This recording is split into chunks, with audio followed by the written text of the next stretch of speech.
Hello and welcome to Just Crazy Things. If you enjoy mind-bending stories and chilling mysteries, make sure to subscribe. And don't forget to tell me where you're watching from.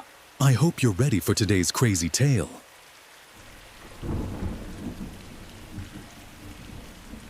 The single day added onto my sentence meant the difference between a normal jail and the unending nightmare of Pembina prison.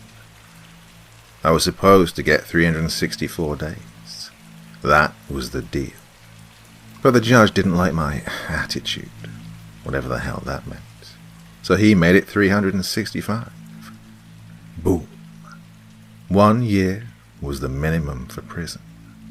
My lawyer made a stink and a half, but it didn't do any good. It's not his fault. In fact, he's the one who's going to release this statement to the press. Or leak it online if the Guardian's Correction Group, GCG, tries to get an injunction on us. People have to know what happened at Pembina prison. I'm going to put it right out there and tell you that it was haunted. You think I'm joking, nuts, or just lying, but you have no idea. Haunted prisons aren't anything like you imagine. Those places that advertise themselves and give people tours are sick jokes compared to the real thing. It got so bad that you can actually look up GCG's official filings for Chapter 11. That shit put them out of business on their very first prison. And right there on the briefs, using an early statute of North Dakota law from 1857 to file an insurance claim, it says, "Site of Pembina prison, confirmed by Governor's office and 2 notary publics witnessing in person to be afflicted by the supernatural, such that continued business is impossible." It wasn't the first time the prison was closed for that reason either, but leeches kept buying it and reopening it, hoping to make a quick buck off the common man. And I was shoved into that hellhole without knowing the history even a single bit. Don't get me wrong, the building itself wasn't so bad, especially for something straight out of 1853. It was a big stone cube that was squat, heavy and cramped, but way less sealed off than modern prisons. We could see a lot of the cells around us. There was only one main hallway per floor, and we were close enough to pass things between the bars and have some real human interaction. Yeah, it could have been worse. There were 5 floors, and capacity for 500 prisoners. When I first got there, I had a bunch of cellmates, and I heard there were 2,000 guys locked up, and I believed it. But that soon changed. I didn't talk to anyone for the first 3 weeks. I'd never been to a real prison before, and I was messed up over it. I didn't want to accept that I would be in that place and stuck with 3 other guys in my cell for an entire year. The whole prison seemed to be full of feral men. The bottom floor would start screaming and hollering and panicking in the middle of the night all at once. We were on the top floor, but we could hear their screams echoing through that open old layout, like they were right there with us. I just thought the prisoners on the bottom floor were all nuts, until the guards weren't there to wake us up the first day of my 4th week. When I woke up in my corner, without some asshole guard banging on the bars of our cell, I finally had to talk. I asked one of my cellmates, Dante, what was going on, and I'll never forget the fear in his voice as he said something that should have made us all incredibly happy. "The guards are all gone, man." The prisoners were talking quietly between the cells, and loudly between the floors through various whispers and shouts. But the most we could figure out was that something on the first floor had made them all quit in protest. Sure, there must have been crazies screaming like that during the night, right? Except, none of us could get any word from the bottom floor. It was dead silent down there. The guys on the second called out for hours. Someone was down there, they said, because they could hear shuffling footsteps walking around at random every so often. but whoever it was never said a single word. That was the first time Dante mentioned the crazy stories from the first floor. He muttered that he hoped none of that was true, but when I asked about it, he just shook his head. Nothing, man. None of it ever made sense. We were a little worried as the day wore on, and nobody came to let us out for breakfast. And then nobody came to let us out for lunch.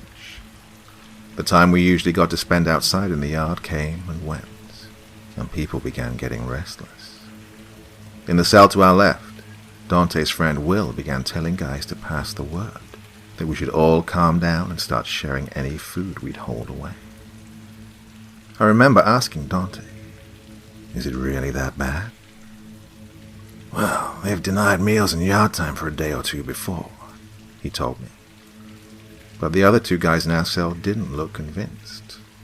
One of them said, "But not like this. They made damn sure we knew what we did. They never just upped and left." Someone handed us pieces of crusty old bread through the bars. It was much appreciated. The new guards didn't show up for work for another full day. We got plenty of yard time that day from these new guys, but they seemed more confused than us. We all watched from a distance as Will asked a guard about what had happened. The guard shrugged. "I don't know. GCG was paying a premium for fast hires, so I signed up." "What about the prisoners on the first floor?" Will asked. "We could still hear them shuffling around down there. We looked on the way out to the yard, but we couldn't see anyone." "Huh?" The guard frowned. "Nobody in there. They all got transferred." "Transferred? The hell's that mean?" "Means DOCR took them back. Returned to state custody since the company couldn't handle them." That made sense. If the floor had been full of nut jobs, then North Dakota's first local private prison company hardly had the experience to handle them. But these new guys didn't even have the skills to handle us. There were half as many guards as before, and they didn't know the routines or who the dangerous ones were among us. As a result, they were distant, scared, and forceful. All except one guy, Kellen. Kellen wasn't the first guard to treat us like human beings, but by then he was the only one around. He traded jokes while in the yard, never hit us, and looked us in the eyes when he talked. He went and found some paperwork to confirm the crazies had actually been transferred, but it took 3 months to get that info out of GCG. By the time he told us he'd heard back, we'd sort of forgotten the whole thing. 2 nights later, maybe 2 hours after lights out, the guys on the second floor began screaming. Dante leapt up and fell on one of our cellmates by accident before shouting, Shit, it must be a fire." Other guys in our row began banging on the bars and shouting for the guards, while the uniforms charged past and headed downstairs without talking to us. We could hear them shouting orders down below, and then yelling in confusion. The prisoners' screams were clearer coming from the second, and it sounded like they were terrified of something in particular and wanted help. The sounds of gates being slammed and people running reached us after about 10 minutes of shouting, and then it was silent. We sat in the dark waiting and listening until morning. When the new shift came in, they were surprised and confused, and Kellen came by to ask what had happened. We told him all we knew, but he'd shown up and found open gates and an empty second floor. There was no indication of what had happened, but he promised to check with corporate and figure out if the absent prisoners had all been rapidly transferred again. Dante gripped the bars and made sure Kellen was looking at him. "Please find out what the hell is walking around down there at night." Kellen blinked at that. "I mean, I'm day shift, so I don't know what I can do, but what do you mean?" "The prisoners are gone," Dante told him fiercely but quietly. but the guys on the third floor said they still hear someone. Maybe 2 or 3 someones, shuffling their feet every hour or so till morning. I guess I could go look right now. Dante reached through the bars and grabbed his uniform, something which usually got us a beating. Hear me. Do not go in there by yourself. Stay in the stairwell unless someone's with you. Kellen nodded fearfully. It looked like he finally understood how spooked we were. He waved another guard off, and Dante let go. But nothing more came of it for a whole season. The night shift had quit, and more guards got hired at an even higher rate of pay. Kellen and another uniform scoped out the first 2 floors, but found nothing. Dante thought it was because they were looking during the day, but he wasn't about to ask our only friend to risk himself. It was maybe 3 months later. Yeah, I was halfway through my sentence, and I'd taken up drawing, so I had a pen and paper. That was when we woke up in the middle of the night to everyone on the 3rd floor screaming in absolute panic. This time we were less scared during the event itself. Will offered a guard racing past $500 from his commissary account if the man would come back and tell them what was going on. Dante listened intently, trying to hear individual screams from the 3rd floor over everyone else's shouting and confusion. I wrote down any words he thought he heard. This is what I wrote down. Jesus Christ, killing him. God, let us out. Coming this way. We weren't as scared when it was happening, because we'd lived through it twice before. But this time, the long-term fear was much deeper. Now we knew for sure that it was going to happen again, and any prisoners that had the means began lawyering up and doing everything they could to transfer to other prisons, even if it meant worse conditions. The problem was, the North Dakota prison system was already overflowing, which was the whole reason GCG got started in the first place. So every guy that got out meant that it was much harder for the rest of us. Both of our cellmates transferred, giving us more space, so that was nice, but it was small consolation. Apparently, word had started to spread on the outside, and GCG's solution, instead of paying the guards even more, was to stop having a night shift at all, except for just one poor guy. Kellen was a bit miffed he hadn't gotten a raise out of the whole thing, but he was starting to believe us that something was going on. By then, he'd been around a while, and he knew we weren't bullshitters. And too many other prisoners had told him they'd heard someone walking around the 1st, 2nd, and 3rd floors at random during the night. It was just a few steps, sometimes as many as 20, but it only happened every so often. And only once had it been long enough that you thought it had stopped for good. One guy on the 4th floor said he'd heard a full run from one end of the 3rd floor hallway to the other, clear enough that he'd expected a guard to come charging up the stairwell, but nobody had appeared. He slit his wrists and got transferred out on medical leave the next day, so we took him seriously. All that was enough to get Kellen to start doing some research on the outside. He came to us in the 7th month of my sentence with a pale face. Beside us, at the bars, Will asked, "What's the word?" Kellen seemed grim. "A lot of bullshit out there, but this place is mentioned a lot. It's been closed before, but I keep getting stonewalled when I ask for historical documents. The thing is, I don't think the prison itself is the problem. Here, get this." He pulled out a notepad for reference. 2 Canadian priests, Fathers Norbert Provencher and Sever Dumoulin visited Pembina in 1818, before it was even an official township. That was back when the Hudson's Bay Company was big around these parts. That's how long ago it was. Pembina was the biggest town in North Dakota then, so the trading post was full. So the priest chose to sleep outside, by where the Pembina River meets the Red River. The folktale has it that a vision of a rotting woman came in the night and stole Provencher's life.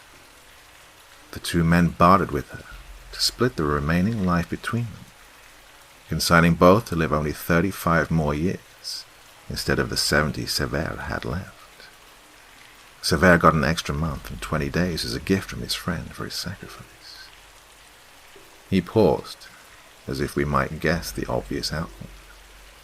They both died 35 years later. I knew Pembina Prison had a horrible problem, but that didn't mean I had to believe everything. Let me guess, a month and 20 days apart. Kellen nodded. Dante snorted. It's true, dude, Kellen said. The dates of death are right there on Wikipedia. But get this.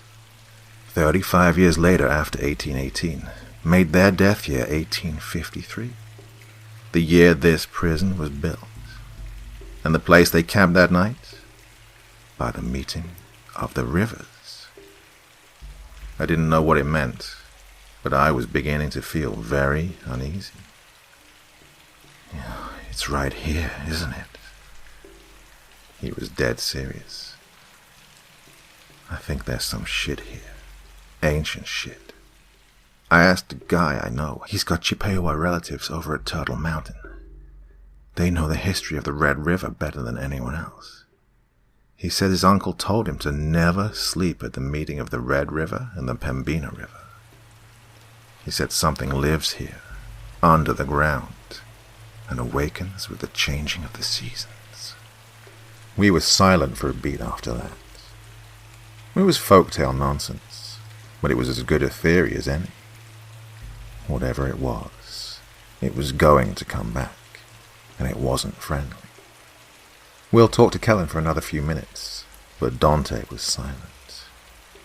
After he was gone, I asked him, "What's wrong?" He sat on one of the now unused bunks and told me, "I got another 5 years in here, and I ain't got no money for a lawyer. Your sentence will be up before it reaches us, and I'll be here, alone."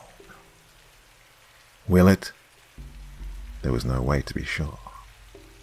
He'll be back in 2 months for the 4th floor, and then 3 months after that for us. I could get out a week before, or a day too late. It doesn't seem to be exact. He just looked at the floor. What I mean is, I do hope you get out before it comes. Oh. I wasn't sure what else to say after that, so I just sat in my corner like I always did. It wasn't too much after that we heard GCG was going under. The mad rush of transfers had pissed off the state and lost the company a vital contract for a second location, and investors had pulled out or something. The number of guards was cut, then slashed, and Kellen took a pay hit to stay on as the only guy on the day shift. There's only 2 prisoners left on the 4th floor, he told the 20 of us remaining, as the general week we expected it to happen approached. I feel like I should stay late just to see what the hell is gonna go on down there, but the former guards I ask about it are all as terrified as hell and refuse to talk. Some got violent just because I asked. It's cool, Will told him. You got a kid at home. Don't be here for it. The 20 of us left on the 5th floor, sat in our cells once night fell, praying and listening. On Monday night, nothing happened. The 2 guys down below occasionally shouted up to us that everything was clear. On Tuesday night, nothing happened. The strain was growing, though, and we could sometimes hear them breathing rapidly down there. I could only imagine the adrenaline rushing through them every minute until dawn. On Wednesday night, nothing happened. Yet, something had changed in the air. The prison was much quieter now that 2,000 men had become 22, and I thought I could feel a subtle sort of heartbeat in the air, pounding against reality like it was a thin sheet of paper. "It's just your imagination," Dante whispered. None of us were willing to speak louder than that. On Thursday night, that heartbeat became a feeling of footsteps approaching from a great distance. "Guys," Will shouted from his cell. "You good down there?" "Still here," one responded from down below. "But I can feel it. It's at the door. It's knocking." "What the hell's that supposed to mean?" But the man below didn't respond.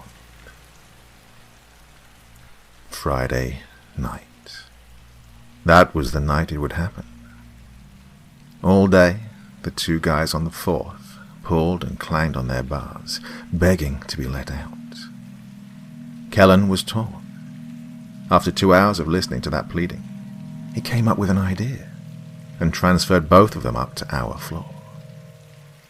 "If nobody's on 4, he said happily, "then we'll all be safe, right?" Out loud, we agreed, but we were kidding ourselves. When the night guard showed up, he freaked and took the 2 men back down. He said out loud what we were all thinking. "If nobody's on 4, then it'll just come right up to 5 and get us all." What the hell was Kellen thinking? We had to listen to hours of sobbing that evening. It was the hardest trial of my life. I wanted to call out to the night guard. I wanted to ask him to get those men out of there. But if I did, I knew whatever was coming would find all of us instead. The moment it happened was like a cold hand on my shoulder. "What's going on down there?" Dante shouted. The man who was not sobbing called back. It's changing." Will demanded. "What's happening? Tell us." "It's red." "Red?" "It's red." "What's red?" Will yelled insistently. "God damn it, what's red?"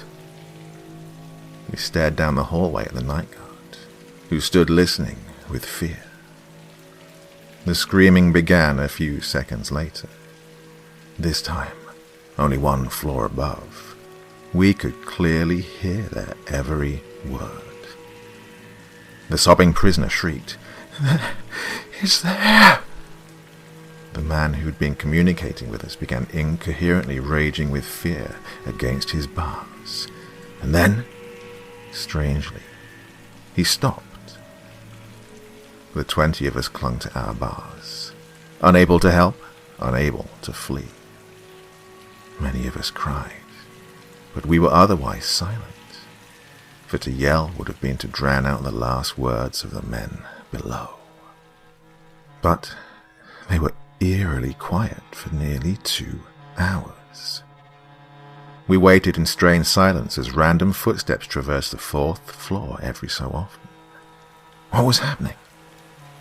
For the first time, the victims of whatever was going on down below had chosen to be quiet instead of yelling for help.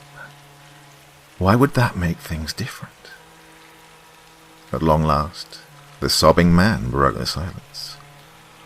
"Oh my God, it's coming your way." "Shut up.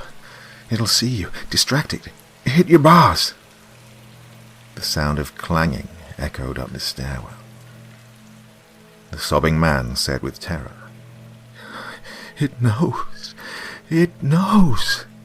Jesus Christ, do something." We were no longer silent. We echoed that sentiment, loudly and repeatedly to the guard. Do something. he just stood there, literally quaking in his boots. Will screamed at him. "Snap out of it.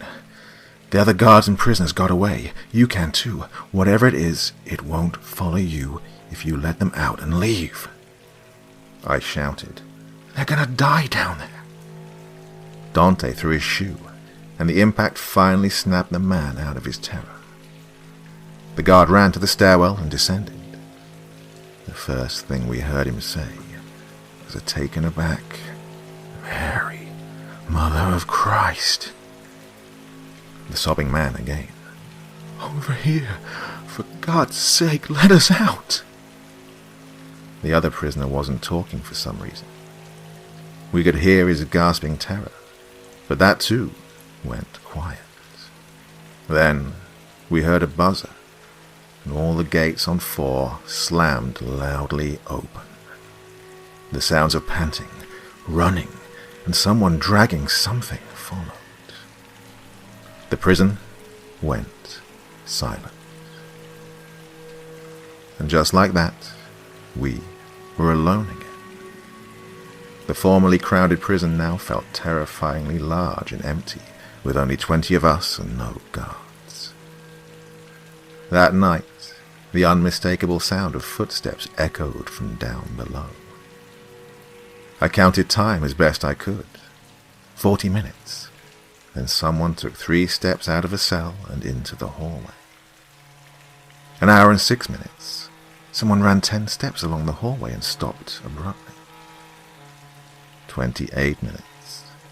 The footsteps approached the stairwell, but then turned into a cell and went silent.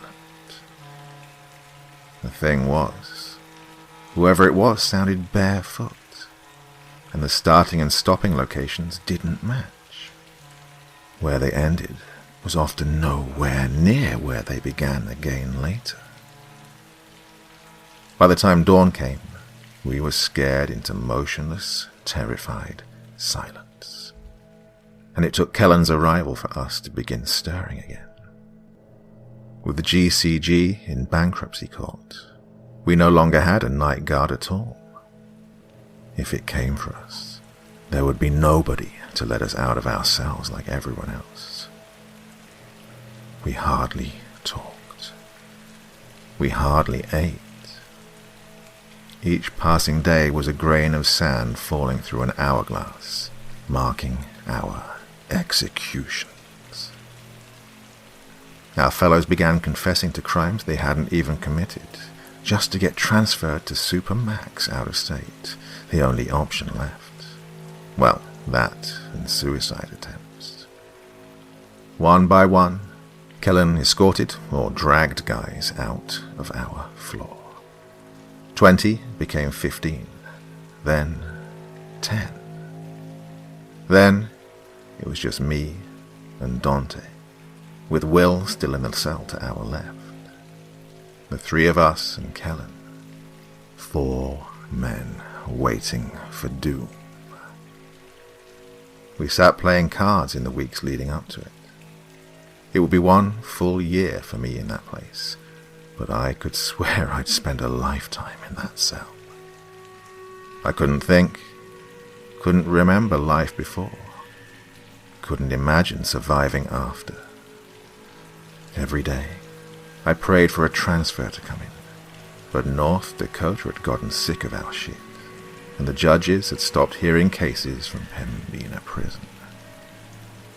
They didn't know there were only 3 of us left. Nobody knew. We contacted the media. We phoned the governor's office. We made a ruckus. That was worse than nobody knowing. It turned out nobody cared. What's more, there was nobody higher up at GCG following the situation, and Kellen couldn't get anybody on the phone.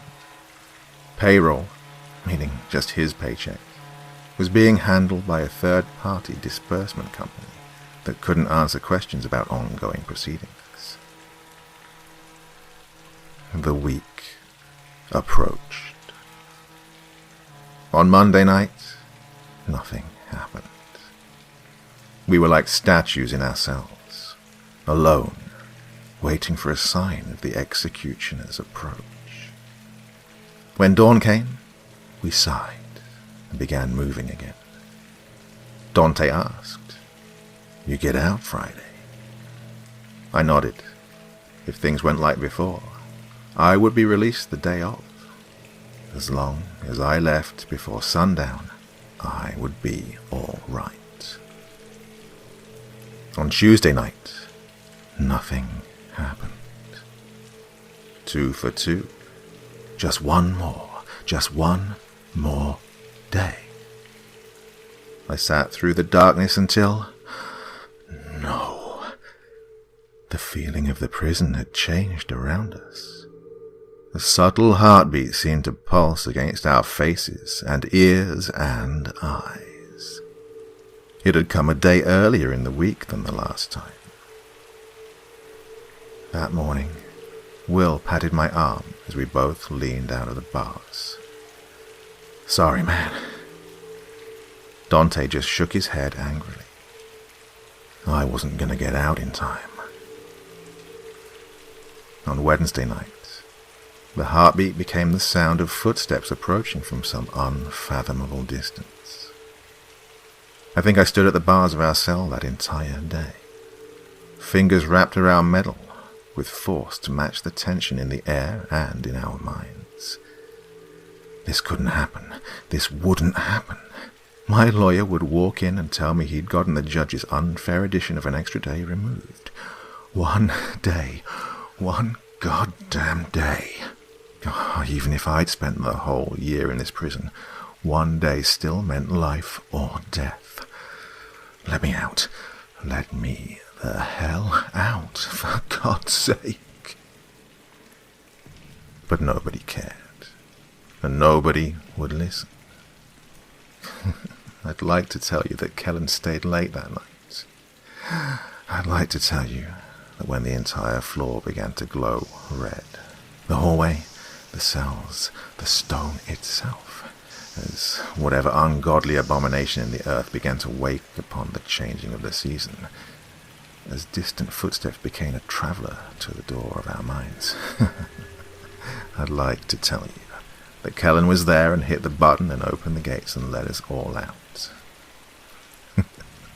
I'd like to tell you that I didn't see anything, that I'm not a permanently broken man. I didn't claw at the walls of my cell as it approached slowly, moving a few steps every 20 to 70 minutes. I'd like to tell you that all three of us were able to run away and escape that horror upon reality, with its rotting hands and blind eyes radiating crimson light as it searched for us at random. But I can't give you a satisfying end to this story. The disbursement company fired Kellen and changed the locks on the property. According to their paperwork, all the prisoners had been moved, and they thought he'd been getting paid for guarding an empty prison. They left us in there for 11 days before the error was found, which meant 11 nights with that thing. For 11 days, we starved. For 11 nights, we sat absolutely still, not daring to move or breathe or even look left or right. It knew where we were, generally. It stood right outside our cells for hours, and sometimes walked right through the bars and grasped at the beds around us, daring us to make even the slightest motion. When you've spent 6 hours staring into the blind, crimson eyes of a rotting demon, unable to even blink your eyes for fear that it will hear the air your lashes move. When you've seen what it's seen, the worlds it's walked reflected in hellish red, yeah, you'll understand. No one cares. I'd like to tell you that Kellen actually existed. I'd like to tell you we had a friend among the guards, and that it wasn't all bad. I'd like to tell you I wasn't traumatized by the hell I went through, being left to rot and left to die. There's nothing more than a number on some corporation's books. But no one cares.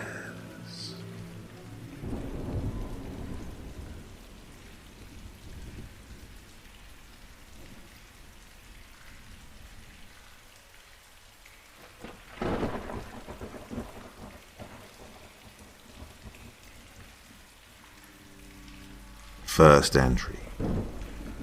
They took me while I was sleeping, which was something, I must admit, I hadn't taken into consideration.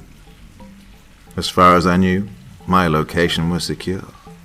With this, I'd taken distinct precautions.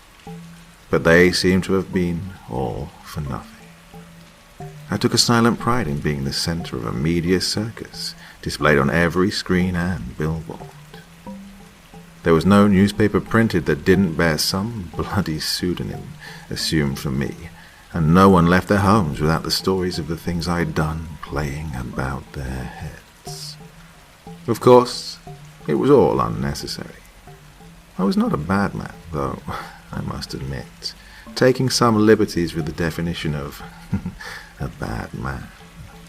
People believed they were being stalked by me, when, in reality, they were only living alongside me.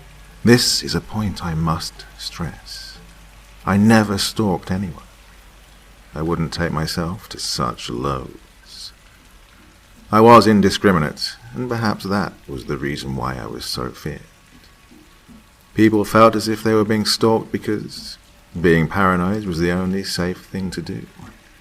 And I can't begin to describe how right they were. I suppose, if there was one thing that connected my victims, it was that none of them were mindful of my presence. The first, I can't hold at fault. I was, after all, an unknown. A simple man, working a simple job and driving a simple car. Who would take that as a sign of anything suspicious? Certainly not me, and I was the one up to no good. He wasn't a very strong man. Scrawny, not an ounce in weight, and all too easy to overpower. I'd taken him by surprise, for no better reason than a sudden urge to do so.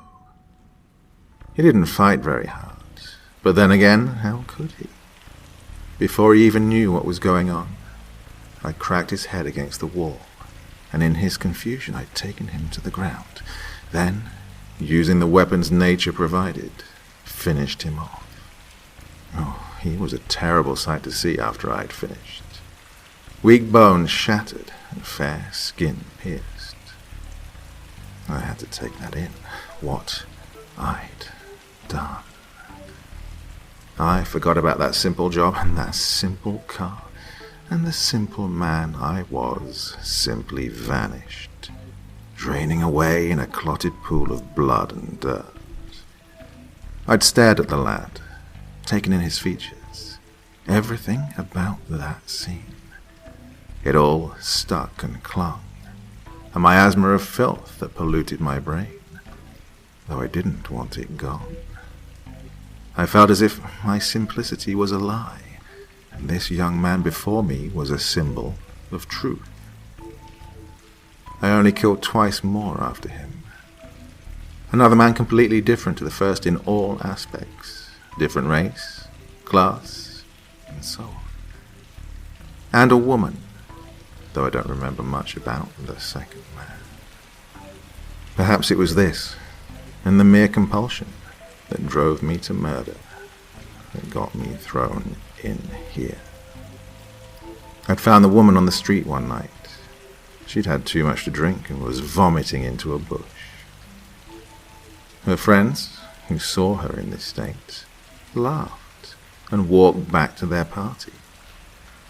I then did something I'd never done before, which was to hold back her hair. Makes me sound quite the gentleman, doesn't it? There was something about its faint softness, however, that awoke in me again that simple urge. It was in much the same fashion as the first that I'd disposed of her, knocking her to the ground and allowing my fists to send her on. She didn't thrill me as much as the first. She flailed too much, and I found that irritating. I'd left her there, not bothering to observe the scene. I didn't kill again, and it was during this period that the police hunted for me relentlessly, and news of a murderer was broadcast. It wasn't a conscious decision to lay low at first, but when the urges took me again, I forced myself to repress them, fearing that another murder would provide the police what clues they needed to find me. These urges soon became increasingly frequent, and I was on the verge of giving in when I was taken. I was not given a trial, or at least I was given one I wasn't present for, or perhaps one that I'd erased from memory. Either way, dwelling upon it won't do me any good in here. I was told later that the trial had ended with my being found guilty, but mentally ill, and I would be spending my sentence in a secure psychiatric facility. Sounded a damn sight more interesting than prison. I arrived wrapped in a white straitjacket, and was hauled into the building by two young men with more muscles than brains. They were barely self-aware enough to be kept from being thrown in here with me. At first, I noticed two expressions commonly carried through those halls. Dumbfoundedness was the first one, a result, I assume, of the medication, though indifference was the main one. Indifference is carried by the staff. A blank expression with the eyes held somewhere above the head, so as to avoid contact. This look came my way quite often. However, I knew that would fade. The doctors would soon have other things to worry themselves about than me. As for the patients, well, they would tend to be dumbfounded somewhere else. A third, scrawnier man then led us through the wards of slow inmates until we came to where they kept the distinctly more interesting people. Oh, how I would have loved to sit and speak deeply with just one of those inmates. It excited me to think that behind each one of those locked doors was a man with as much to say as myself. Though, I suppose it's logical to keep us separate. If they say a prison is a college of crime, then I can only imagine what they must say about an asylum. I was escorted to my ward, if that's the correct word for it. A simple, iron-wrought bed set in one corner of 4 white walls, and an equally simple bedside table. Next came a long lecture from the scrawnier man with regards to my situation and treatment, detailing the events which led me here with a disdainfully bored expression, an almost misted-over look to his eyes. To be honest, I remember myself snapping, I know exactly why I'm in here, and what you're going to do to cure me. So you may as well fuck off and leave me alone. I was expecting this to take him by surprise, hoping for him to become a flustered mess. Instead, he stared at me impassively, scribbled a few notes on a clipboard, and waited for me to sit down. Our chief medical officer believes that in cases like yours, therapeutic writing, along with a series of medications, can provide satisfying results. He mumbled, and placed the cheap notebook in which I now write on the bed. He then got up and left me in peace. For the first few days, I only used this journal for simple doodling. It was taken from me each night and returned to me in the morning, usually hand-delivered by a pretty young nurse. She alone is kind, a welcoming grace, I'd say. She looks me in the eyes and she smiles, which, alone, is an experience I haven't felt since, well, a long time ago. I find myself anticipating her arrival. Each morning I take my pills calmly, and we chat. The subjects vary from the vague to, well, what I consider to be quite personal. I know she lives with her family not far from here. Where exactly she wouldn't say, and that this is her first real job. Other than that, I have no factual details about her, though she certainly has a better bedside manner than most of the dim staff I'm forced to deal with. No matter. My nurse tends to me. Second entry. Today, I was allowed to visit our very humble library. It appears that the good doctor also believes in therapeutic reading, which is apparent at a glance. I spent all afternoon stalking the bookshelves and came out with nothing more exciting than a book on the care of exotic carp. I failed to see the good doctor's logic. He lets a man as exciting as myself write down every fleeting thought, and yet the books in his library are as exciting as watching an old woman knit. This place gives me a headache. I may as well just reread my journal.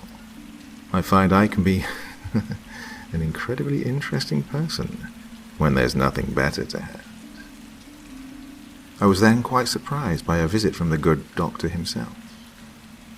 It was the second time I'd actually laid eyes on the man, and, having not been prepared for his sudden arrival, I gawked at him and, without meaning to, made it look as though I belonged in here.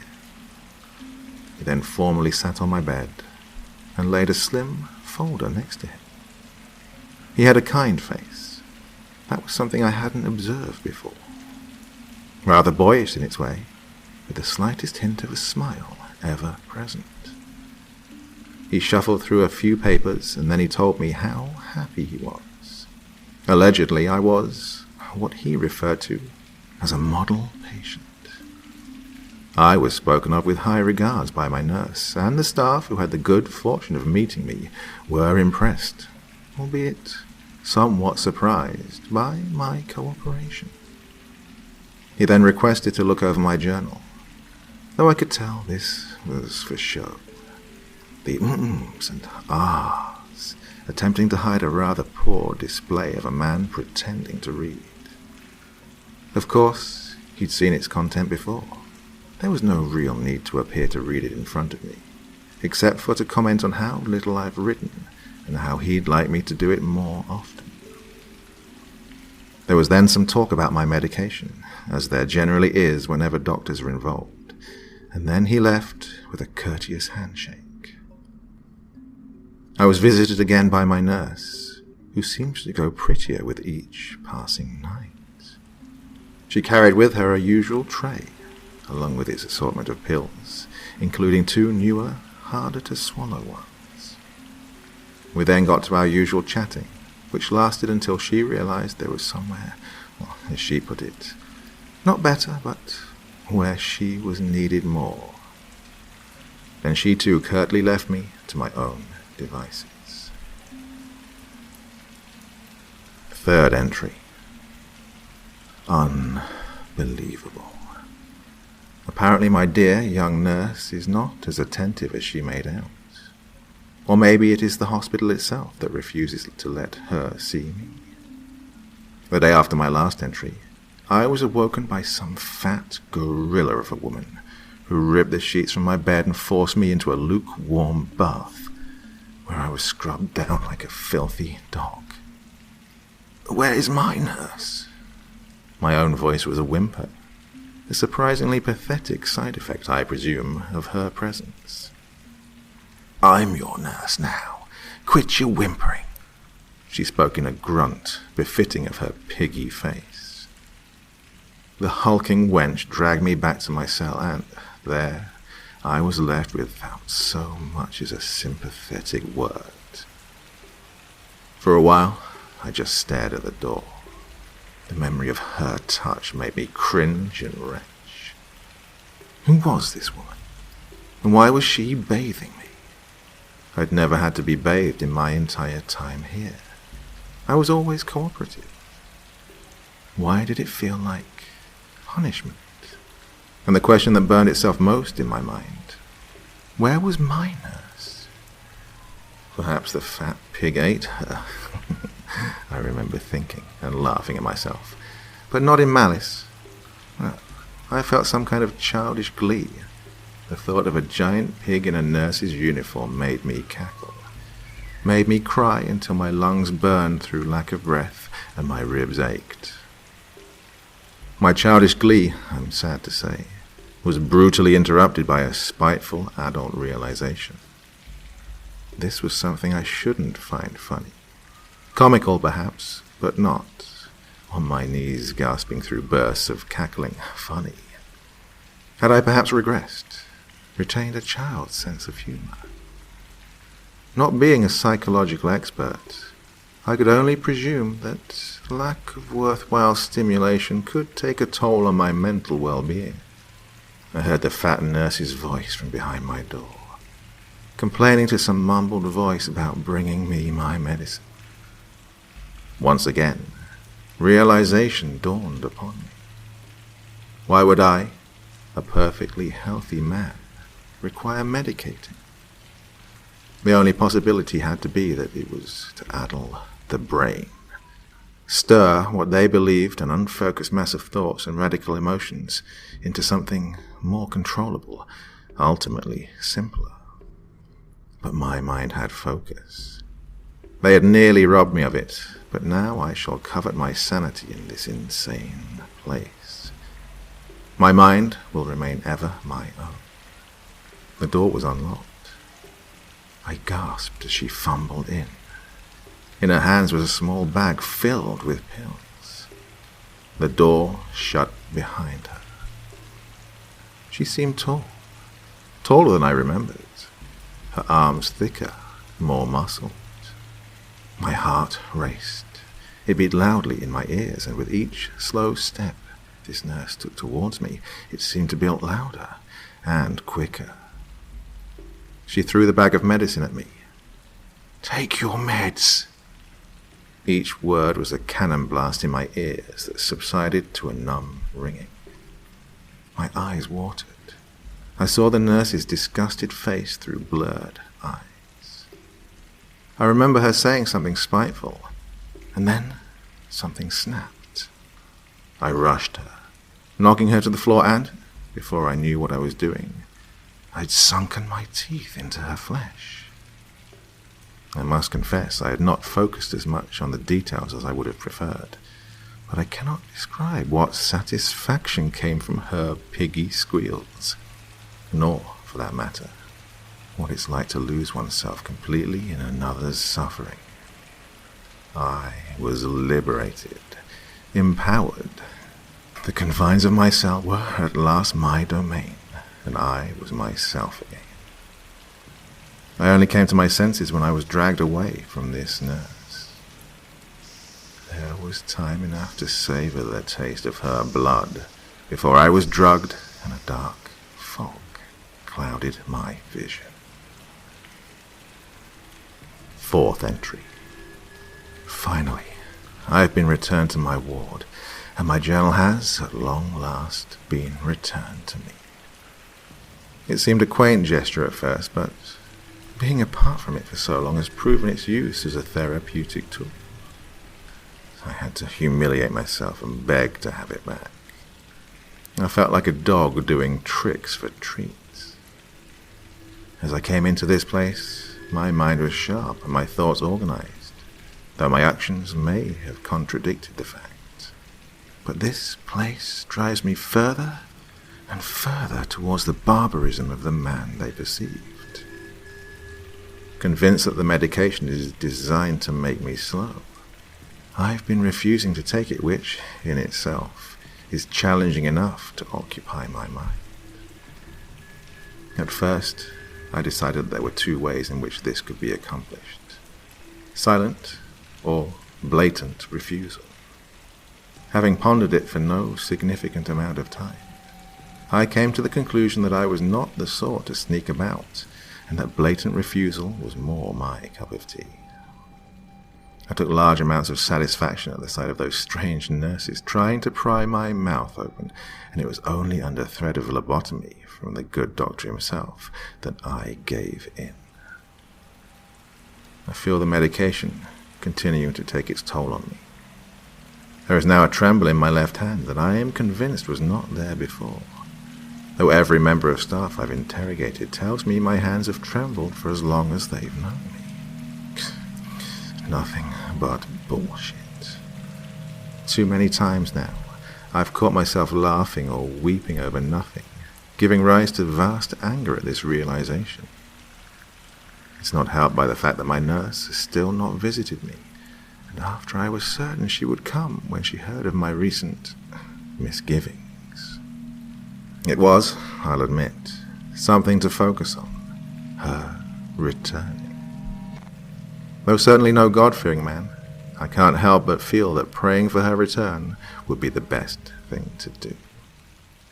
Well, it certainly seems to be the only thing left for me.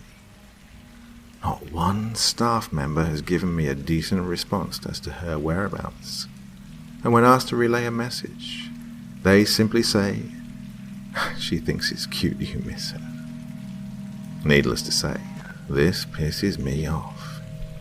But it's an anger I'm willing to swallow. I know that no hissy fit will bring her back, and, though it is equally true that good behavior will prove just as effective, anything conceived as bad behavior would only lead to further punishments.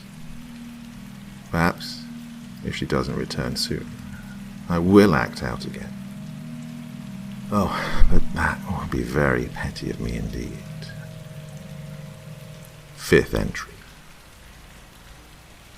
There has been yet another space of time between this entry and the last. I've been moping, I'm told. The air in here grows stale, and I'm growing tired of my own company, and even more so of the constant interruptions. The good doctor keeps visiting me.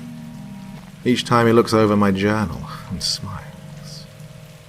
Every time my dose is increased, and has now gotten to the point that they've started making me ill.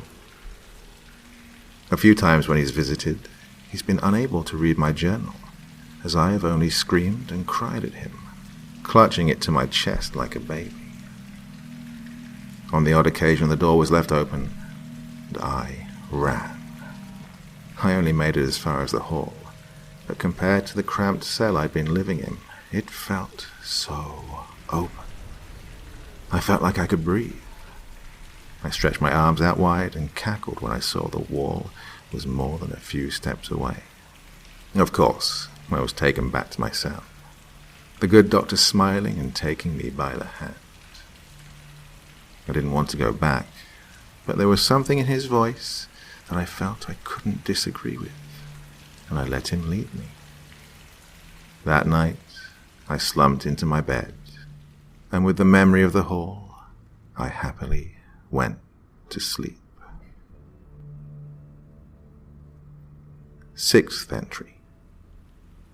At last, there is news from my nurse. I could barely contain myself on hearing, and even now I tremble with excitement. As it happens, my nurse was unnoticeably pregnant, which in and of itself came as rather a surprise, for she'd never cared to mention a lover to me, though through what unfortunate circumstance I was not informed. I learned that she lost her baby. She took a leave of absence for the sake of her health, understandably, and is now to return in a few days. Since she left, the days have blended into one, but now I have been promised her return, I feel every second cruise by. I am too excited to write any more today. It's been, otherwise, uneventful. 7th entry. For the first time and as far as I can remember, I feel remorse. A sickening combination of regret and sadness on another's behalf. Today, I did a very bad thing. Once again I had to beg for my journal's return. This time, however, I feel its confiscation was justified. I have to sit still. Every moment causes my ribs to flare with pain. I've done a very bad thing. Once again, countless weeks have passed since I last wrote in this journal, and once again I was left to think upon what I did.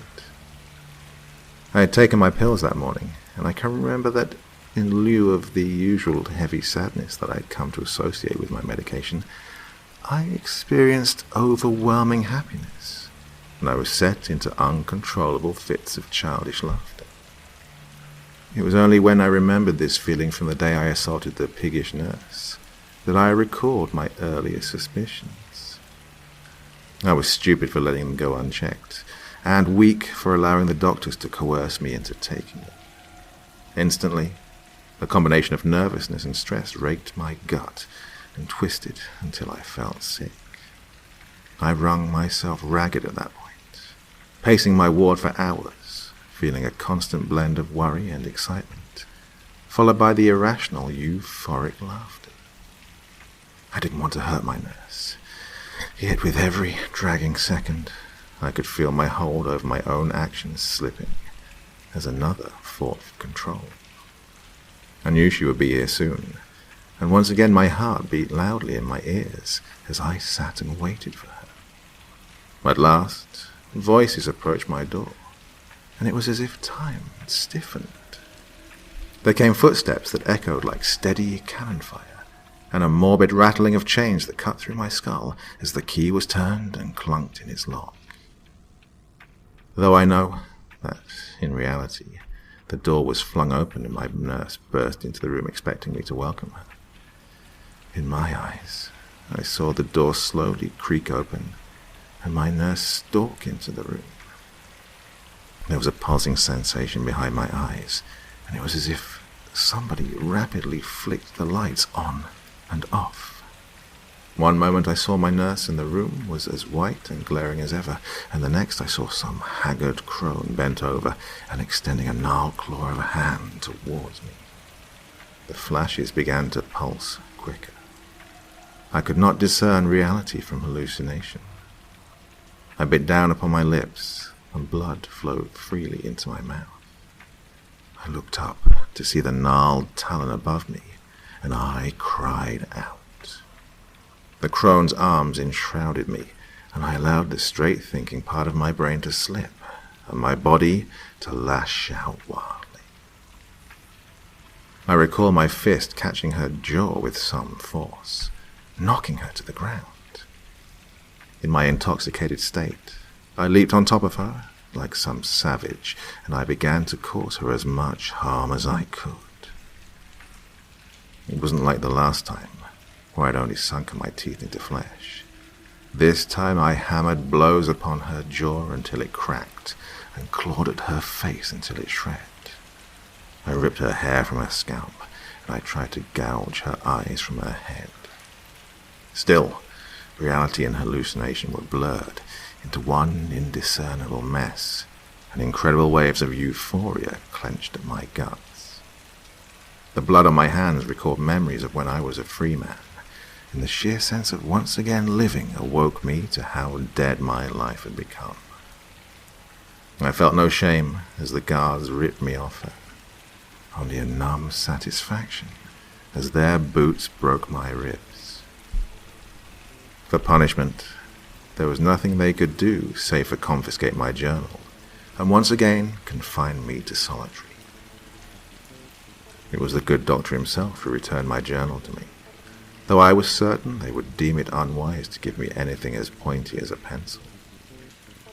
It would be an exaggeration to say that the guards received harsher punishments than I did, as expected, with no family to sue them and having no real connection to the outside world. It's a wonder that I'm not forgotten. They now accompany every nurse that enters my room, and the cocky arrogance they now carry is one that is impossible to miss. From time to time, I see my nurse walking the halls, her face now artistically scarred, though she doesn't visit me anymore. She refuses to even look at my door. Each time she passes, however, I find myself crying, and I whisper, "Sorry," softly as she passes. It's not enough, I know, but it's the only thing I can do. 8th entry. After that incident, the routine turned to normal, as it always does. The staff continue to try to take my journal to read. However, I've decided to be difficult and now place it instead in a hole in the mattress I managed to make by prying open a smaller hole worn in by use. I then flip the mattress over so as to cover my hiding place. Its disappearance has them stumped. The mattress would be an obvious hiding place, but the condition of my ribs removes it from all logical thoughts. Successfully hiding it is a small victory, but a victory nonetheless. The guards now randomly search my room, hoping to catch me writing, though I am able to easily work around their thick-headed tactics. At one point, it began to frustrate them, and upon my daring request for a new pencil, they damaged my ribs still further. Again, they receive little to no punishment. Even as I write, my ribs flare, and my breathing is harsh. No doctor has been sent for me. Perhaps they don't realize my condition, but I will not allow them to see it. I will not give them the satisfaction of knowing they have physically broken me. For as long as I hide my pain, the satisfaction is mine. I am in control of how they perceive me, and in that control I'll take my freedom. My chest grows tight. It's hurt since they first broke my ribs, and the act of breathing, that at one point in time was easy, is now a great effort. My hand, that was once steady, has dimmed and weakened, causing my writing to fade from its usual scribbles to barely legible lines. I am tired. I don't remember how long I've been here, and that makes me feel so incredibly small. As to whether or not this is a testament of my weakness or a sign of their strength, I'm unsure. Either way, they've succeeded. My body is ruined, and even now I am still coughing blood. The only thing in this place that I came close to loving, I was forced to destroy. Perhaps then, this will be my last entry. I would return this book to its hiding place, but I'm afraid the effort of moving the mattress is beyond me. As I sit here, my vision fades, and my breath grows short. With blood running from my lips and staining my clothes, I feel it would be best if I just went to sleep.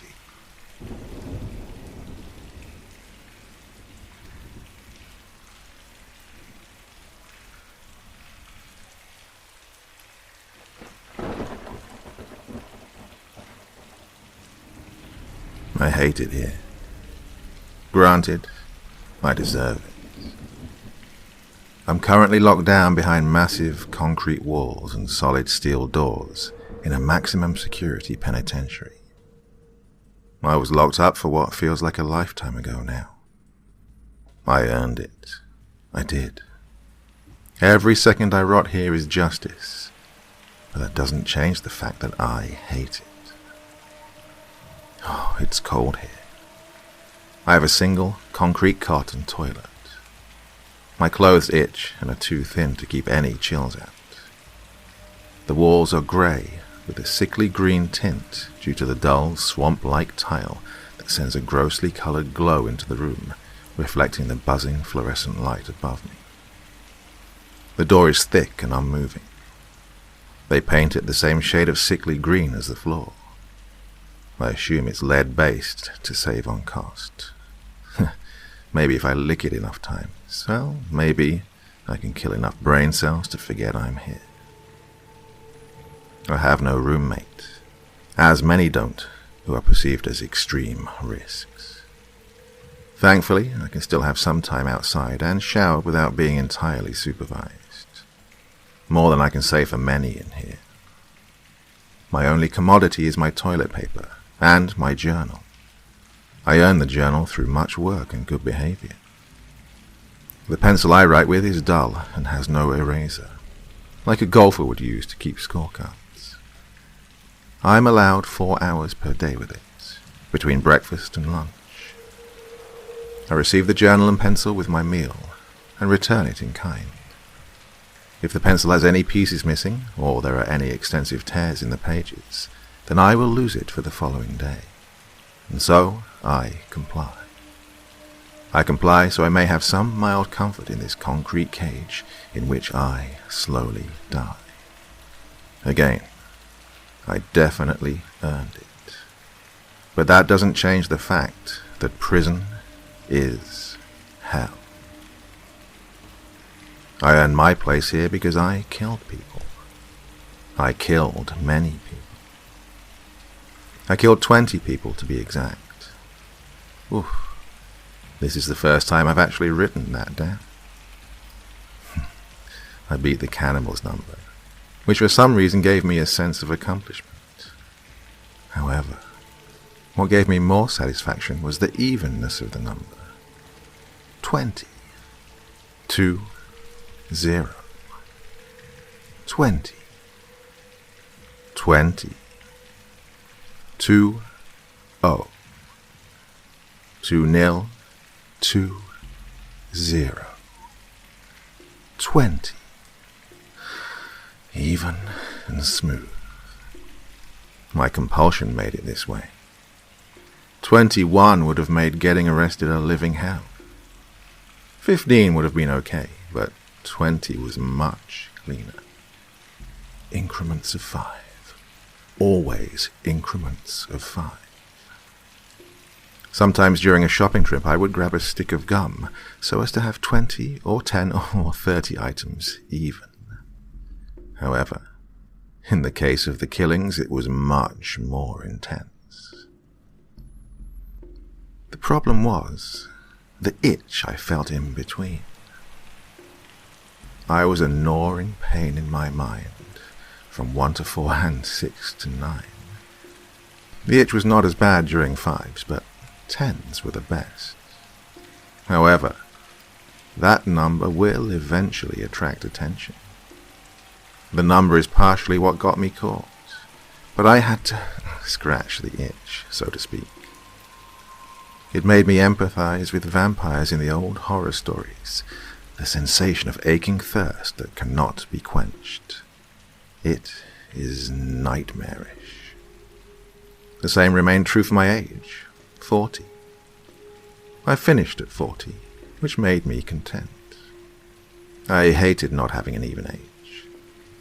I could force down the bad feelings when my age ended in 5s, or even numbers, but I always had bad years with 1s, 3s, 7s, and 9s. I digress. I understand it is abnormal behavior, but it's a compulsion. I have it manageable so that most would never notice in a day-to-day routine. I have to reminisce on these pages because I have no way of going back. It started many years ago, and the urge only grew from there.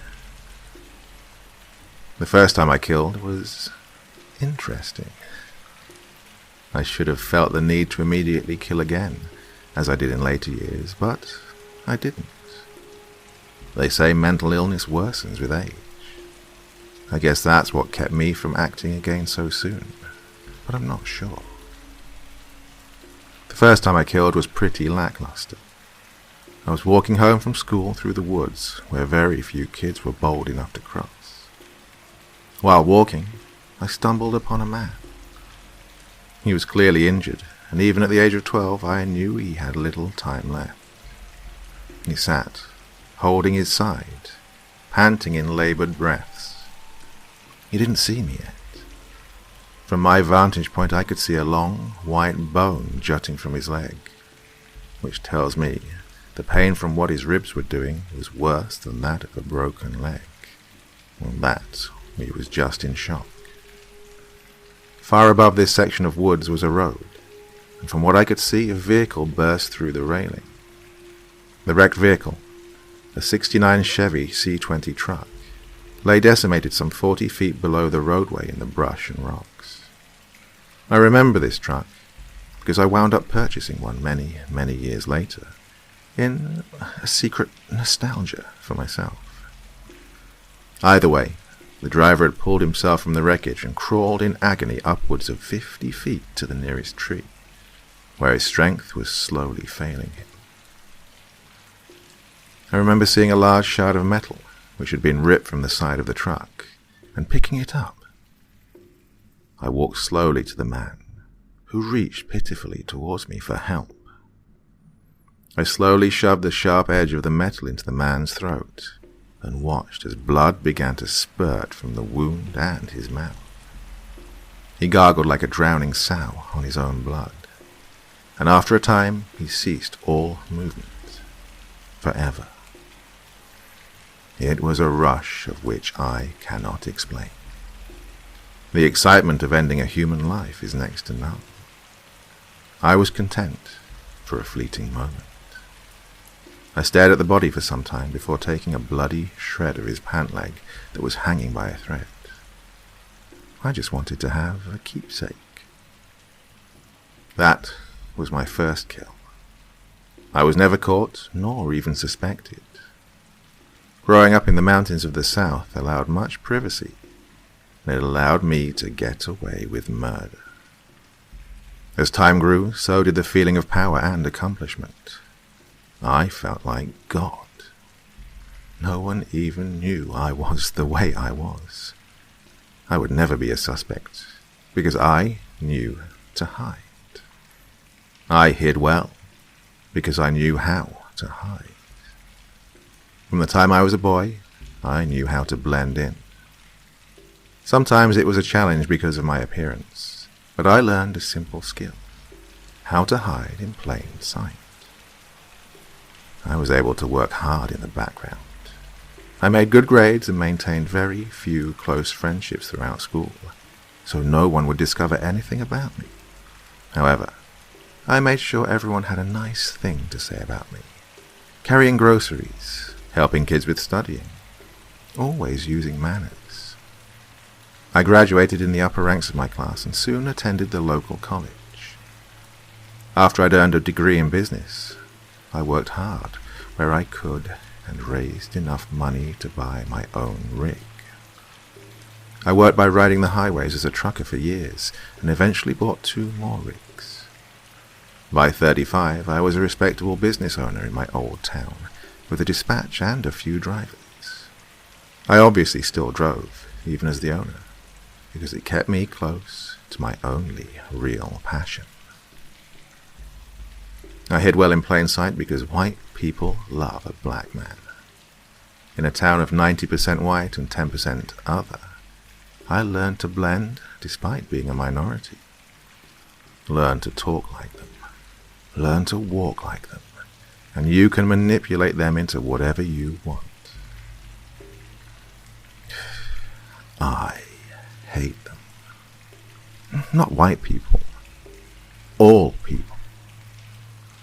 My mother died shortly after I graduated high school from heart failure, and I felt liberated, for I held her opinion highly. Her opinions often kept me in line and respectable. When she died, I was free to pursue my own interests. My father, while a good man in his own right, never held much weight in my actions, so I walked the path I chose for myself, despite what his feelings may be. Either way, I dwindled for some time after the first murder, and the urge slowly grew. By high school, I kept my eyes peeled for another opportunity to snuff out a life. Finally, that day came. The second time I murdered was equally uninspiring. I found myself at a graduation party, and the whole senior class was drinking heavily. All except me, that is. We were at the home of a wealthier student who had maintained a spotless record through both junior high and high school, and wanted to go out in a way where she could get out of her proverbial box. I learned 2 things that evening. The first, that a well-mannered, well-educated young lady was no different than anyone else in regards to having a darker side. She wanted to be remembered for her party. Not her good grades, not her generous deeds, not her modest manner or dress, but a party. Yes, everyone has a dark side in some way. This was the first thing I learned. The second was that if everyone is drunk and dancing on the roof, you could bump a certain lady discreetly enough to send her 3 stories down into the concrete and make it look like an accident. She landed with a smack that can only be replicated in my dreams. This was the first time I was aroused by a killing. I'm not sure why. She was in a 2-piece, which I assume her parents knew nothing about, and her skin was pale and smooth. Her deep brown hair flowed past her shoulders, and the look of utter confusion and terror in the face of innocence was priceless. Blood pooled from her head and seeped into her nearby swimming pool. I fancied her, you could say, but only because she represented something that does not exist. Human innocence. When her skull cracked hard against the pavement, I was instantly excited. I had to sneak away to handle it, and steal a memento from the girl's room. Meanwhile, the remaining partygoers descended into madness, trying to repair a situation that was far beyond broken. The chaos I caused that night again resurfaced my deep sense of accomplishment that only comes from death. This was the second time I killed. 18 years of age. By the time I hit my stride, I stood 6'2" and 260 pounds.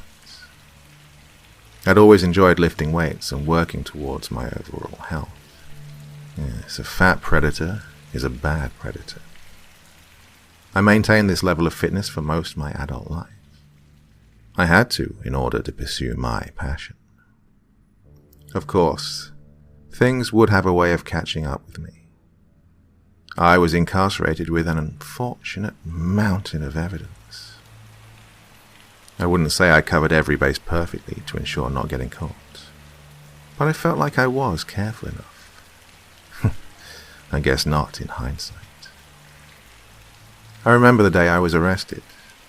I'd turned 40 the month prior and was on the road delivering a shipment of plywood. I was behind the wheel of my rig in rural Alabama. I was taking a back road because I enjoy the scenery, and when you're the boss, you can set your own schedule. At this point, I'd killed 19 people, and the itch was present. I would have to rub the back of my neck when I thought about it. It needed to be scratched. I needed to take care of it. And that's when I saw her. Miles from any structure or any living person was a broken-down, baby blue Volkswagen Beetle. The emergency lights were flashing, and a woman was looking into her engine compartment. The height of my truck allowed me to scan both her car and the area surrounding us. It was tall, uncut grass and trees, covered in utter blackness due to the overcast night. There was no one for miles and miles. We could be alone together. I pulled in behind her with my low lights so as not to scare her. When I stepped out of the truck, I addressed her. "Pardon me, ma'am," I said calmly. I know how to disarm. I've worked on my speaking voice for years in order to portray their security into my hands. "Are you all right?" She stepped out from behind her hood, and I saw her in better light. She was a young Hispanic woman. Her clothes were tattered, but I think that was intentional. She had silky dark hair to her shoulders and black librarian glasses. She was pretty, which was a bonus for me. Consider it like a dinner. You're going to get your meal, but when it includes dessert, then it's all the better. I also knew she could complete this cycle. She could be the 20th, and I could rest. Best yet, she was petite, so there would be little fight. "I think the engine's shot," she said in a desperation that these dark woods certainly played well into. She just wanted to get out of danger. Little did she know. "I can give you a ride. I own this company, so I can make the time." I didn't want to sound too presumptuous, but I knew by making myself a manager, it would remove the creepy truck driver mentality. "I don't know." "I promise," I edged, in my best zippity-doo-dah voice. "I'll take you straight into town and we can find you a phone. My wife will kill me if I let a young lady stay stranded in the woods." I wasn't married, but that's another way of disarming her. A spouse always makes a man less dangerous. Or again, so she thought. "Okay," she said, with her fear betraying her skepticism. "Thank you. I'll get the door for you." As she walked to the passenger side, I held the door open for her. As she took her first step up, I grabbed her ankle and pulled her straight down with as much force as I could manage. Her jaw connected with the studded metal stairs, full force. I know some teeth were broken by the crunch that emanated from her skull. She fell limp to the dirt as I lifted her onto my shoulder. She didn't stir long enough for me to grab a large socket wrench from my rig. I could feel the warm blood from her mouth pouring down my shoulder. I carried her into the tall grass, just out of sight. We made love then. I'd made love before to some, but this was special. She was the 20th. She would complete the need.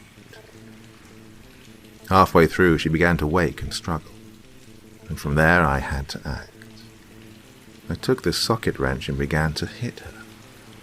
She struggled to scream due to her shattered jaw. I hit her in her pretty face, over and over, and over, and over, and over, and over, and over, and over, and over, and over, and over, and over. When I'd finished on all fronts, I took her wallet from her jeans off beside us. Hannah, I believe her name was. I took her glasses, as they'd fallen off when her face collided with my truck, and avoided the wrath of the socket wrench. They had her name engraved inside the temple. I drove, leaving the scene entirely. I had to re-enter the highway sometime later, and saw lights in my mirror. I'd been stopped before, once even with a body in the back, so I wasn't worried. The officer walked to the side and called me out. "You Williams?" he asked with an unreadable demeanor. "Yes, sir," I answered coolly, holding my ID and paperwork for the truck and the delivery. He then spoke into his radio. "Yep, we found him." "Officer, what's this up?" I was cut short. "Sir, please turn around and place your hands behind your back." "Why?" I demanded. I was not about to be cuffed and restrained for no good reason. He then turned me violently to my truck and slapped cuffs around my wrists. From there, he sat me on the pavement and called for backup. When other officers arrived, one finally noticed the blood on my back. They then found the glasses. They then found the poorly wiped down socket wrench. They then received word of a brutal mutilation several towns over. They'd stopped me initially because one of my drivers was caught with a brick of marijuana, and they wanted to stop all trucks from my dispatch to make sure we were legitimate. It'd be funny if it weren't so infuriating. I was brought down on a technicality. Well, My run lasted from 12 to 40. I was undetected for that entire time. I changed my MO. I killed strangers only. I was so careful. A technicality was the only thing that could have done this. My simple home was turned about until they found my treasure box, a shoebox of souvenirs and news clippings.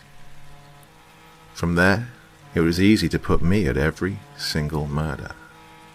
Every homeless person stabbed to death in cities. Every transient prostitute with their heads missing. Every unsupervised child in crowded streets. I was linked to them all. Now, one may ask, why would you be so stupid as to keep mementos? To that I would say, I had to. It was my passion and the only thing that gave me meaning. I had to keep something around.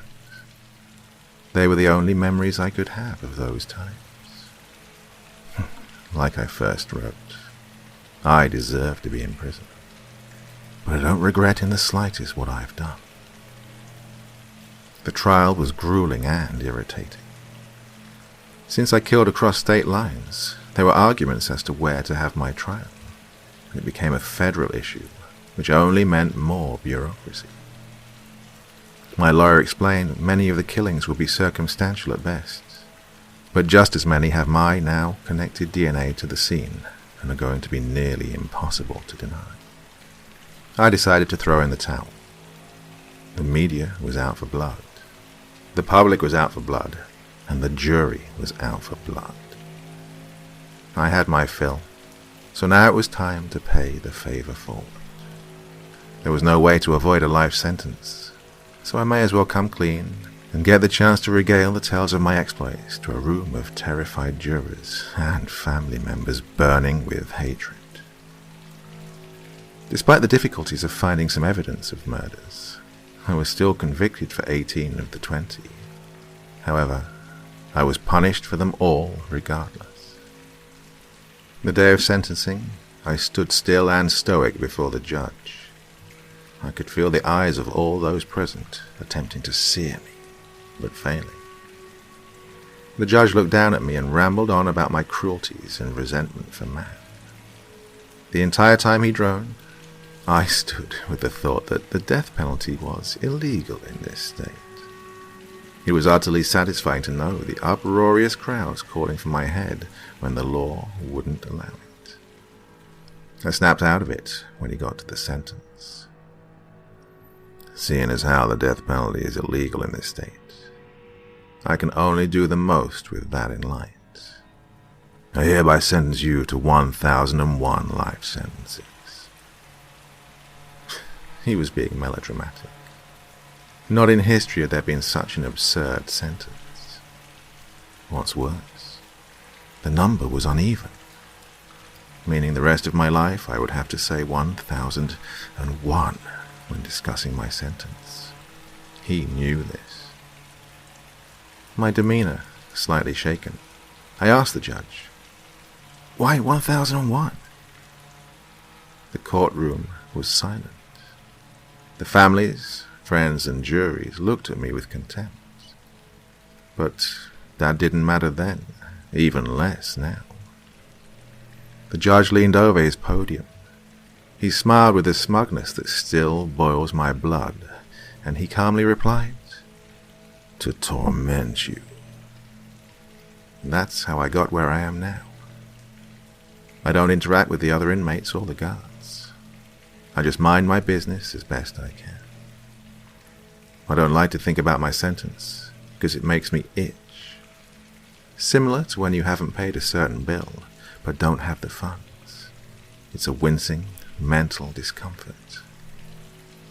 I write the rest of this in a testament to what happened yesterday, in hopes it reaches someone on the outside. My day started normally. A loud bell rang and I stood to my feet. From there my door opened and I walked to the shower facility. I tried to find myself at the end of the line so as to get the most time out of my cell. I also like my privacy. The inmates here are insufferable. They're uneducated criminals who would have no life outside of these walls. My fellow black inmates gave me hell for being crazy, since African American serial killers are considered such an abnormality. The other races tended to stay to themselves, minus a few Aryan Brotherhood members casting the occasional slur my direction. I entered the shower as normal, but I felt an innate sense of dread that I don't know how to describe. I just felt unpleasant. I felt watched and alone at the same time. I felt completely hopeless and near despair. I quickly finished my shower and left the facility. The halls were quiet and the stationary guard was not at his post in front of my cell. I was alone in this hallway. Suddenly, I felt a large hand grip my shoulder and order me forward. The next thing I knew, I was being escorted to the warden's office. I was somewhat stunned, but complied. I walked the tight enclosed halls until I reached the last room on the right. Inside was totally dark apart from a dim lamp illuminating a desk. The hand shoved me in and slammed the door behind me. I saw the silhouette of Warden, and he beckoned me to sit. I sat across from him in uncomfortable silence. He didn't move, and neither did I. I would force him to make the first move. After what felt like an eternity, he spoke up. "Let's go over your file." His voice carried, a mild southern accent sprinkled in. I didn't respond. He gave no indication as to why, so I would bide my time. Now, from here I will paraphrase what was said, as my memory can't perfectly recreate the entire conversation. Count 1, confessed, not convicted. Man falls off cliff as you assist him in passing. You were 12, so it wasn't included in your final file, but it warrants mentioning. Count 2, confessed, convicted. You confessed to shoving a young woman off a roof and then robbing her home of a trophy. You were 18.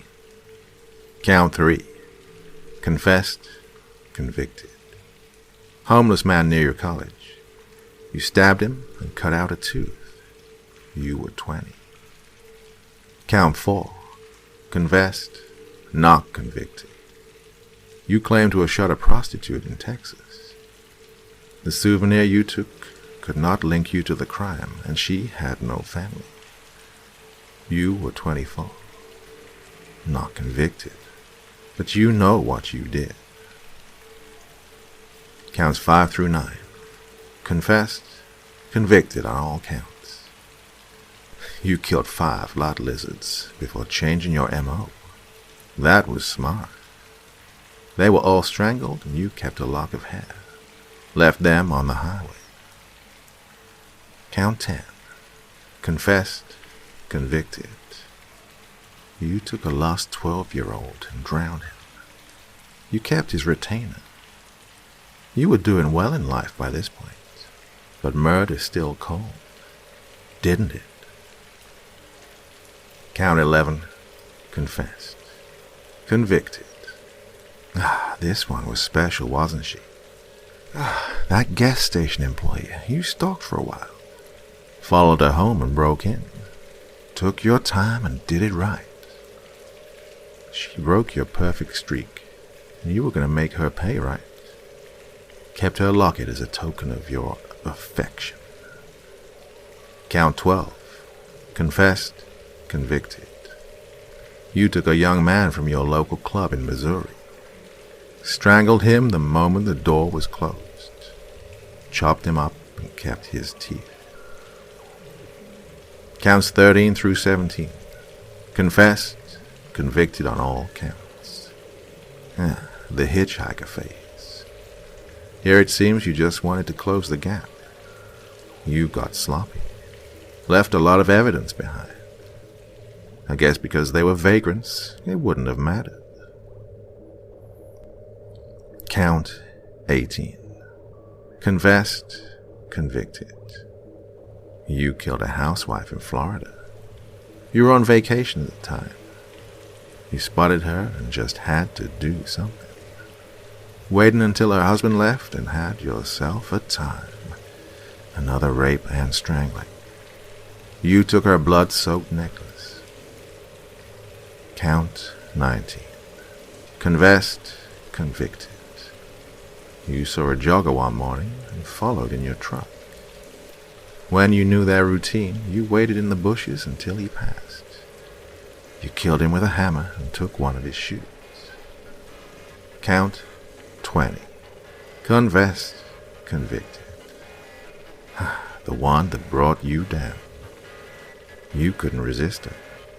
You were too careless, too excited. Now you're here.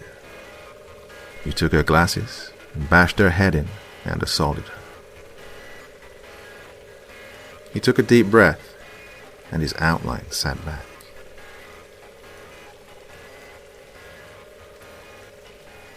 Do you know what they call you? He asked me incredulously. I was livid. He completely bastardized my work. I had done so much, and he swept over it like an obituary column. I glared at him in the dark before answering. The scavenger hunt killer. God, I hated that name. They donned me the scavenger hunt killer because my murders spanned so far, and I collected odd, disconnected items. Again, my works and efforts were reduced to a joke. It still makes me sick. The warden spoke up again. Are you sorry? I sat for a moment before responding. Would it matter? He chuckled in a deep, throaty laugh. No, he said, settling in. I guess it wouldn't. He continued. I don't get it, really. You're a highly intelligent, healthy, and well-spoken man. Why on earth would you want to throw that away? I sat in angry silence. I refused to give this man the satisfaction of an answer. Do you believe in God? The warden asked. His tone now changed. I chewed my tongue before responding. No. Pity, he said lackadaisically, as if my response didn't really matter. That'd make what I'm about to tell you much better. I waited for him to continue. Your sentence is being commuted. I raised an eyebrow in disbelief. Really? Yes. He sat, still shadowed, but I knew he was smirking. What does that have to do with God? I knew I should have had much more important questions to ask in that moment, but I was curious. I assumed he meant I should be thankful. Well, he said, his voice trailing, that would make the next part easier. You passed away this morning, son. Before I could respond, his hand tossed a few photos in front of me. It was me. I lay covered in blood on the shower floor. I'd been stabbed from the looks of it. Yeah. The warden, or who I thought was the warden, spoke up. Some Aryan fellow wanted to prove his might by stabbing a serial killer to death in the shower. Didn't work, though, since he was caught and will most likely be in solitary until he does irreparable damage. Well, if that's some comfort. I stared at him. I stared at the photographs. I simply could not accept it. This is absurd. I felt insulted at the prospect. I know it seems odd, but hear me out. He sat upright, ready to make his case. Do you know what the Universalists are? No. Well, he continued without missing a beat. Basically, it states that everyone gets into heaven, even if you aren't necessarily in their denomination. This is heaven? I was ready to laugh. This was a joke. No. See, that's the bad news. he continued. Catholics, Muslims, some Buddhists, they believe in a temporal plane, so they're also sort of right. See? Everyone does eventually move on. But before anyone can move on, they must resolve all their earthly obligations and judgments. Before I could remark, he caught his breath and explained further. You died this morning. You served one of your 1001 life sentences. Welcome to number 2. I stood up. This isn't funny. I'm leaving. I couldn't move. I was frozen in place, unable to use my body. My eyes felt like they were being pried towards the seat. Please, I heard the warden, though his voice was now much deeper, sinking my gut. Sit. I returned to my seat with a sensation that was new to me. Fear. Now, he continued, his voice returning to normal. You are not dead. You just started another sentence. Everything will be back to normal when you leave. When I dismiss you, you will leave here and return to your bunk. Do you understand? I nodded, still stunned by what I knew as truth. His voice, the unexplained dread I felt that morning. I walked out of the warden's office that day, feeling a hopelessness I have never known. The prison was the same, but it wasn't. It was lonelier, darker. That feels like forever ago. I've learned since then. First, lifetime does not mean from the age you are incarcerated. I expected a 40-year life sentence. But after speaking with a few other inmates serving like myself, who I see sometimes sparingly, I learned that it varies somewhere from 80 to 120 years. It varies, but it's always at least 80. I guess the guards don't notice after a certain point. Also, I assume they don't register that we never seem to leave. Inexplicable, but that's what's happening. Second, each go-around changes you. The prisoners don't notice you. The others like you have fewer words. The guards seemed always out of the line of sight, even when they would interact. They were like fleeting shadows. I'm cracking mentally.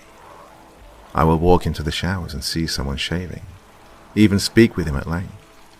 However, when I turn a corner or close a stall door, he'll be gone when I return. Next, I learned that suicide doesn't work. I learned the same way every inmate in here like me does. I slit my wrists, and they just ached for a week. I swallowed bleach and had a miserable stomachache, but no death. I hung myself where I choked and flailed, fully conscious, for 8 straight hours until a guard found me while bringing my breakfast the following morning. I learned that being murdered decreases time, but murdering adds it, so no one on life row attempts murder here. Finally, escaping isn't an option. We have runners sometimes, men who just finished their first sentence. The guy just snapped. I guess he pulled maybe 60 years before dying in his sleep. He just panicked and ran. The snipers didn't even turn. He grabbed the fence and immediately fell to the ground. From there, he shook violently. He died right there of a heart attack. I saw him a week later. 3rd life sentence. Half crippled. I guess we get punished if we try to leave. I don't know if it's permanent. He was a wreck upon returning. It reminded me of the cats in my neighborhood as a boy. The first time you hurt it, the animal twitches and becomes neurotic. But given enough time, it accepts its fate. The man now spends his day staring silently behind dead eyes at whatever light source is around. To some, this is limbo, where we remain trapped in the prison in which we were condemned until our body and soul have finished their sentences. To others, this is some kind of purgatory, where we are groomed for eternity in paradise.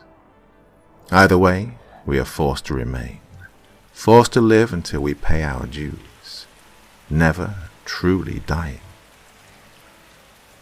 I don't even know if time is the same now. But if you're reading this, I managed to successfully get these pages out. I have a handful of plans, which I cannot record. I cannot risk any future attempts should this fail. I'm leaving this journal for anyone who is a criminal or wants to become one. I have between 80 to 100,000 years left. I do not feel remorse, but I do wish I knew then what I know now. This is simply a warning. 100,000 years on a concrete slab. A hard, unforgiving surface. 100,000 years with 1 hour a day in a dying earthscape I barely recognize. 100,000 years of sickly green floors and cold steel doors that move for nothing. 100,000 years of mopping floors or scrubbing toilets. 100,000 years of being monitored by beings I cannot fully comprehend, as their burning horror erupts in the back of my mind. 1001 life sentences. 1,000 to go. Only one small thing gives me comfort. With 1,000 life sentences, at least it's a nice clean number. I hope I don't die too soon and ruin this nice even lifetime, because the next one will be hell.